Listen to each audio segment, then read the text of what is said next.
Let's look at some of the latest developments in the oil and gas sector. Nigeria's Bonga oil field has resumed production after planned maintenance. Shell Nigeria Exploration and Production Company announced the shutdown of the facility last month. Also, the federal government and operators of what they called illicit oil refinery outfits in the Niger Delta have held their first tranche of meetings to review and adopt an implementation template for the setting up of modular refineries to replace existing illegal refineries in the region. Let's put all of these into perspective. I'm being joined by an investment analyst at AfriInvest, Ibrahim Babalola. Thank you very much, Ibrahim. Thank you for joining us on the program. Good morning, Tunde. Thank you for having me. All right. Bonga oil field. We heard the announcement yesterday, having resumed production after the maintenance was completed.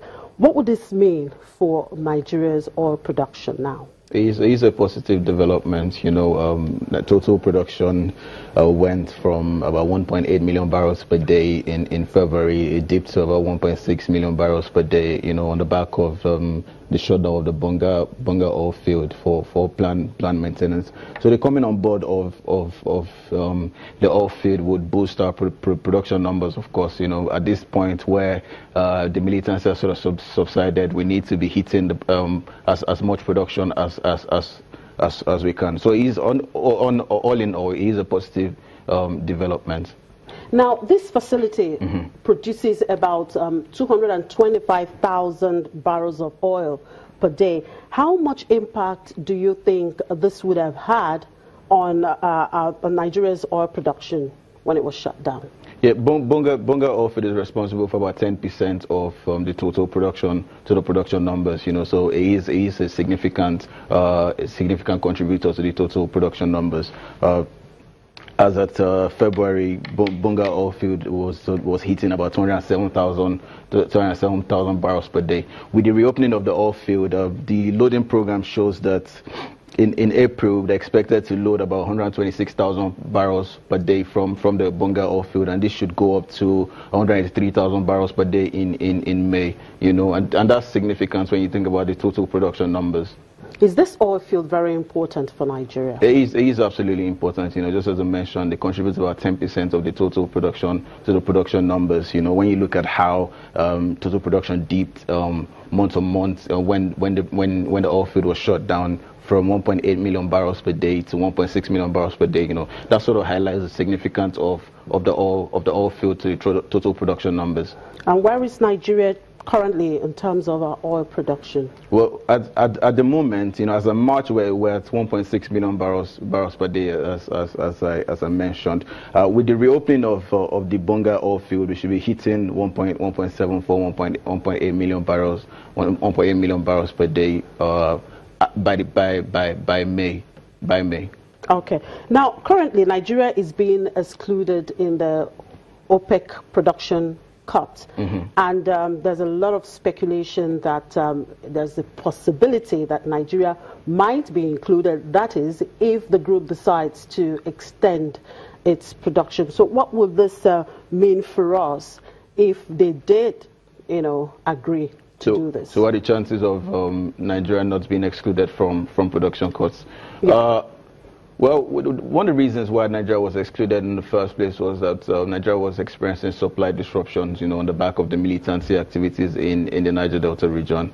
And the federal government has achieved significant improvements in that regards. We've seen a reduction in oil installation bombings over the last couple of weeks or couple of months, you know.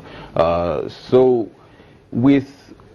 with the decline of attacks on oil installation, maybe the conversations will reopen about including Nigeria in the cut agreement. We haven't, Nigeria hasn't hit the oil production numbers. You know, we're not up to 2.2 million barrels per day yet. Our production numbers are still around 1.8 million barrels per day, 1.7 million barrels per day, 1.9 million barrels per day. You know, which was even further dragged down by the closure of the Bonga oil field. You know, so that's the argument that I'm sure the delegation from Nigeria would put when they meet on May 25th and say, okay, even though the supply disruptions have reduced, we're still not at our optimum production capacity, you know.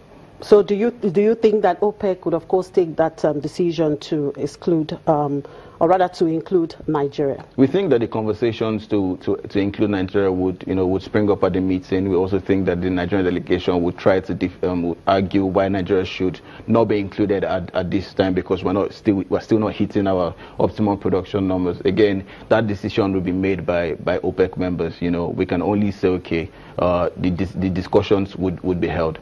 Well, we would wait patiently for the outcomes from the deliberations at the meeting, of course, to see what happens. Okay, that brings us to some of the efforts the federal government seem to be making to reduce the attacks on the oil facilities, particularly in the Niger Delta region.